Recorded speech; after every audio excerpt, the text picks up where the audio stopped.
नमस्कार, राम राम साहब। मैं भरतदान चारण अपने गांव धरनावास के सभी महानुभावों से, युवा साथियों से, तमाम ग्रामवासियों से मैं निवेदन करता हूं, पिछले 20-25 दिन से जो ये अपने गांव में नाडी प्रकरण चल रहा है, पंचायत द्वारा अपने गांव की बहुत पुरानी पैतृक संपत्ति नाडी को रेती कंकड़ डालकर इस नाडी को जिस प्रकार से अपने अस्तित्व से इन्होंने हीन किया, ध्वस्त किया, जिस प्रकार का इन्होंने एक आपराधिक कार्य किया, उसके लिए पूरे गांव ने मिलकर एसडीएम साहब चितलवाड़ा, एडीएम साहब सांचौर और जिला कलेक्टर साहब जालोर को ज्ञापन देकर सूचित किया कि इस प्रकार का हमारे गांव के अंदर एक आपराधिक कार्य हुआ है। लेकिन अब तक इस 20 दिन के चलते किसी प्रकार की कोई कानूनी कार्रवाई नहीं हुई है। फिलहाल मेरे सुनने में ऐसा आ रहा है कि इस तारबंदी के खेतला जी के मंदिर के पीछे एक पार्टीशन बनाने की जो तैयारी चल रही है उसको रोका जाए, ताकि इस तारबंदी को हटाने में एक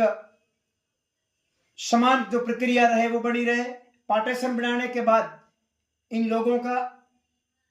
नजरिया, इस लोगों का व्यवहार एक अलग रूप में जाएगा। मैं इस वीडियो के माध्यम से प्रशासन को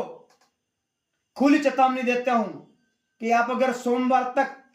हमारी नाडी का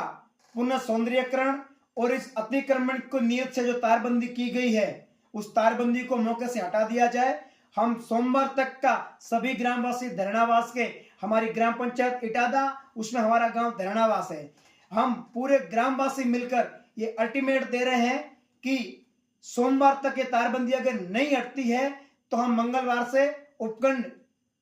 चितलवाड़ा पर एसडीएम साहब की ऑफिस के आगे भारी संख्या के अंदर सैकड़ों ग्रामीणों के साथ में वह धरना प्रदर्शन करेंगे। और अगर इस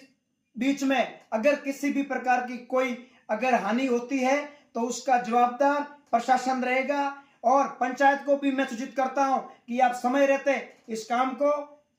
सही तरीके से कर दें और जो गांव के लोगों की जायज मांगे हैं आप पूरी कर दें। जो गांव के कुछ जवाबदार लोग बन के बैठे हैं उनके कहने पर आप जो कार्य कर रहे हो वो बिल्कुल सार्थक नहीं है, एकदम उसकी निंदा करते हैं। आपने जो गांव के अंदर कार्य किया है बिल्कुल गांव के 1000 लोगों की मर्जी के खिलाफ, 1000 लोगों की एक इच्छा नहीं है, फिर भी आपने उस काम को अब तक लेके बैठे हो। बहुत दुर्भाग्यपूर्ण कार्य किया है आप लोगों ने। लेकिन फिर भी मैं आपको कह रहा हूं